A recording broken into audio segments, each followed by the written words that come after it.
చాలా శక్తిశాలి. అసలు ప్రపంచాన్ని అంతా కూడా గజగజలాడించి పులి నోట్ల తలపెట్టి ప్రాణాలనే త్యాగం చేయడానికి గొప్ప అపర భగీరథుడు. మీరు 152 మీటర్ల నుంచి మీ శక్తిని అంతా ఉపయోగించి మహారాష్ట్ర ముఖ్యమంత్రిని 151 మీటర్ల ముంపు కోసం ఒప్పించండి. 1 మీటర్ ఎత్తు తగ్గించి ప్రాజెక్టు కట్టడానికి అవసరమైన చర్యలు చేపట్టండి అని చెప్పి వారు ఈ ఏమంటారు గాల్లో ఎగురుకుంటూ పోతాడు కదా, ఏమంటారు పారాషూట్,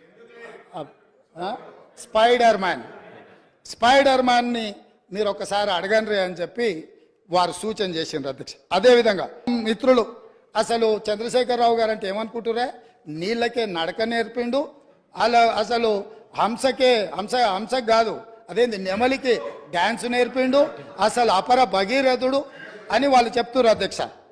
ఇది 23 సెప్టెంబర్ 2015 అధ్యక్ష. తమరు చూడాలి అధ్యక్ష, తమరు చూడాలి, సభ్యులు చూడాలి.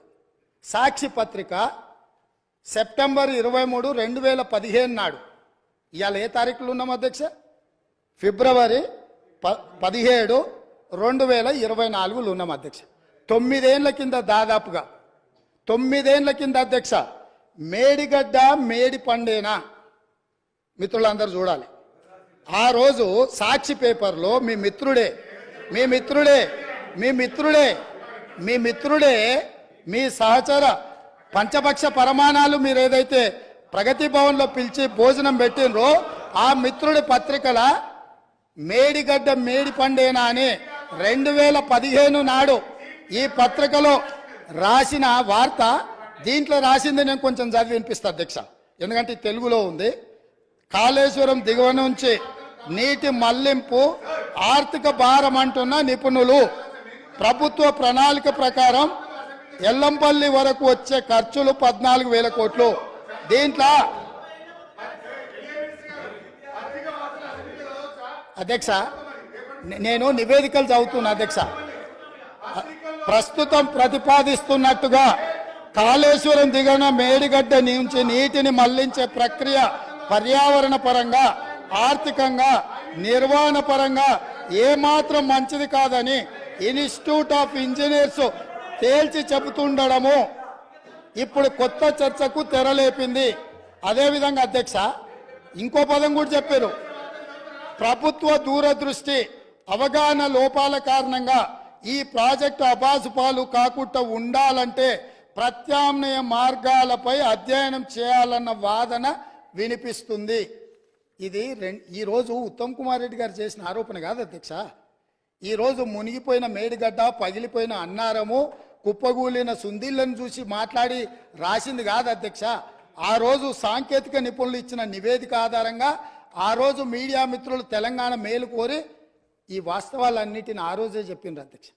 వీటన్నిటిని పెడచెవిన పెట్టి దాచుకోవాలన్న ఆలోచనతోని, తెలంగాణ ఖజానాను కొల్లగొట్టాలన్న ఆలోచనతోటి ఈరోజు ఇంత దుర్మార్గానికి ఒడిగట్టి ఈరోజు ఈ రకంగా ఇక్కడికి వచ్చి మా వెంకన్న మాట్లాడితే వెంకన్న మీద దాడి, మా బట్టి గారు మాట్లాడితే వారి మీద దాడి, మంత్రి గారిని అసలు సహించలేకపోతున్నాడు. ఎందుకు అధ్యక్ష? నేను ఒకటే అడుగుతున్నా అధ్యక్ష, ఈ కాళేశ్వరం ప్రాజెక్ట్ అనేది తెలంగాణకు వరప్రదాయిని కాదు అధ్యక్ష, వీళ్ళ పుణ్యమా అని కాళేశ్వరం ప్రాజెక్టు తెలంగాణ సమాజానికి ఒక కలంకంగా మారింది అధ్యక్ష. ఇవాళ ఈ కలంకాన్ని నిలువెత్తు ఆధారాలు అక్కడ ఉంటే పక్కున పగిలిపోయి, రెండుగా చీలిపోయి, నేలకు కుంగిపోయి, నిటారుగాడపోయి నిలబడితే సిగ్గుతో తెలంగాణ సమాజం తల వంచుకొని పరిస్థితులు కల్పించిన వాళ్ళు ఇంకా నిస్సిగ్గుగా సభలో నిలబడి మమ్మల్ని ప్రశ్నిస్తారా అధ్యక్ష? ఆనాడు జరిగిన తప్పిదాలను సరిదిద్దడానికి ఉమ్మడి రాష్ట్రంలో సమైక్య పాలనలో తీసుకుంటున్న నిర్ణయాలు తెలంగాణ సమాజానికి మేలు చేకూర్చడం లేదు అనే ఎన్నో ఒడిదుడుకులను ఎదుర్కొని 4 కోట్ల తెలంగాణ ప్రజలకు 60 సంవత్సరాల ఆకాంక్షను అమలు చేయడానికి శ్రీమతి సోనియా గాంధీ గారు తెలంగాణ రాష్ట్రం ఇచ్చిండ్రు అధ్యక్ష.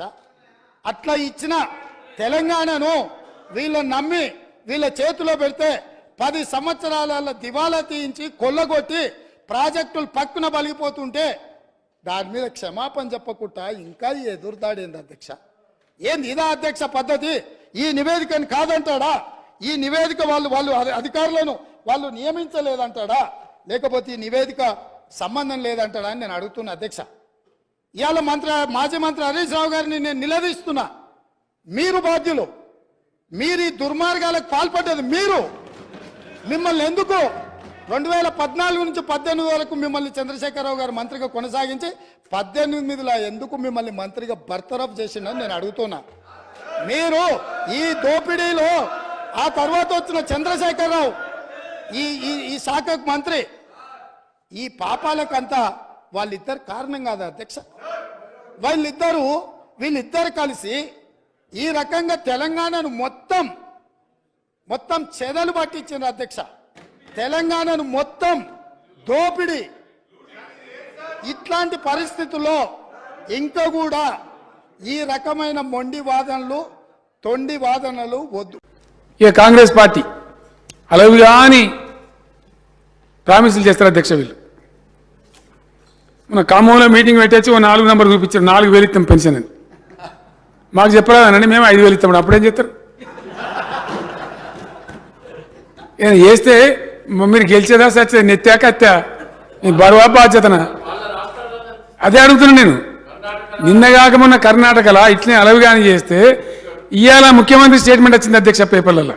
ఆల్ ప్రామినెంట్ ఇంగ్లీష్ జైలీస్ ప్రచురించి పైసలు లేవు, ఏం చేస్తాం? ఎస్సీ ఎస్టీ ఫండ్స్ డైవర్ట్ చేయండి. ఎస్సీ ఎస్టీ ఫండ్స్ డైవర్ట్ చేసి వాగ్దానం లేడుకునే ప్రయత్నం చేయాలి. ఇది పరిస్థితి అధ్యక్ష.